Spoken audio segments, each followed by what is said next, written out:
support. We are with you, leader. রাজনীতিতে তোলপাড় 2026 সালের নির্বাচনে জামায়াত ইসলামীর বিশাল বিজয়ের পর এবার এলো আন্তর্জাতিক স্বীকৃতির প্রথম ধামাকা। বাংলাদেশে নতুন প্রধানমন্ত্রী ডক্টর শফিকুর রহমানের প্রথম বিশ্বনেতা হিসাবে অভিনন্দন জানালেন পাকিস্তানের প্রধানমন্ত্রী। এই চাঞ্চল্যকর অভিনন্দন বার্তা কি তবে দক্ষিণ এশিয়ার ভূ রাজনীতিতে এক নতুন মেরুকরণ তৈরি করতে যাচ্ছে? কেন দ্রুত অভিনন্দন জানালেন পাকিস্তানের প্রধানমন্ত্রী? আজ আমরা জানব সেই অভিনন্দনের নেপথ্য কাহিনী এবং এর সুদূর প্রসারী ভাব। দর্শক, সারা দেশে যখন বিজয়ের উল্লাস চলছে ঠিক তখনই ইসলামাবাদ থেকে এলো সেই বিশেষ বার্তা। পাকিস্তানের প্রধানমন্ত্রী শাহবাজ শরীফ এক টুইট বার্তায় সরাসরি টেলিফোন করে ডক্টর শফিকুর রহমানকে প্রাণঢালা শুভেচ্ছা জানিয়েছেন।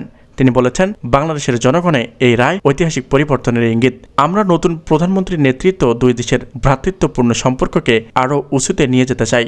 এই অভিনন্দন বার্তাটি কেবল এমন এক সময় এলো যখন ঢাকার রাজপথে তারেক রহমানের সমর্থকরা বিক্ষোভ করছে। পাকিস্তানের এই দ্রুত অবস্থান কি তবে নতুন সরকারকে আন্তর্জাতিক বৈধতা দেওয়ার প্রথম ধাপ? বিশ্লেষকরা বলছে, গত 14 বছর পর ঢাকা থেকে করাচি ফ্লাইট চালু হওয়া এবং অন্তর্বর্তী সরকারের সময়েই থেকেই পাকিস্তানের সাথে হিমশীতল সম্পর্কে বরফ গলতে শুরু করেছিল। জামায়ের এই জয়ে তা পূর্ণতা পেল। শফিকুর রহমানের প্রধানমন্ত্রী হওয়াকে পাকিস্তান কেন অত গুরুত্ব দিচ্ছে? কারণ দীর্ঘ সময় বাংলাদেশে এমন এক নেতৃত্ব এলো যাদের সাথে পাকিস্তানের আদর্শিক ও কৌশলগত মিল রয়েছে। এই অভিনন্দন বার্তার পর ভারতের প্রতিক্রিয়াই বা কী হবে? দিল্লি কি তবে ব্যাকফুটে চলে গেল? 2026-এর এই নির্বাচন কি তবে দক্ষিণ এশিয়াকে দুই ভাগে ভাগ করে দিল?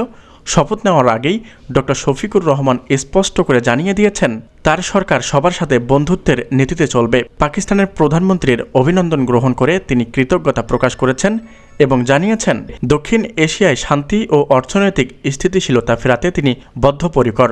বিশেষ করে মুসলিম বিশ্বের সাথে সম্পর্ক জোরদার করা হবে এবং শফিকুর রহমান সরকারকে অন্যতম প্রধান লক্ষ্য। এর ফলে কি বাংলাদেশের বৈদেশিক বাণিজ্যে কোনো পরিবর্তন আসবে? বিনিয়োগের জোয়ার কি তবে পাকিস্তান ও মধ্যপ্রাচ্য থেকেই আসবে? অন্যদিকে আন্তর্জাতিক মহলে এই দ্রুত স্বীকৃতিতে বিএনপি শিবিরে নেমে এসেছে চরম দুশ্চিন্তা। তারেক রহমান যেখানে পশ্চিমা বিশ্বের সমর্থনের আশায় ছিলেন, সেখানে পাকিস্তান এবং চীন আগেভাগেই নতুন প্রধানমন্ত্রীকে স্বাগত জানায়।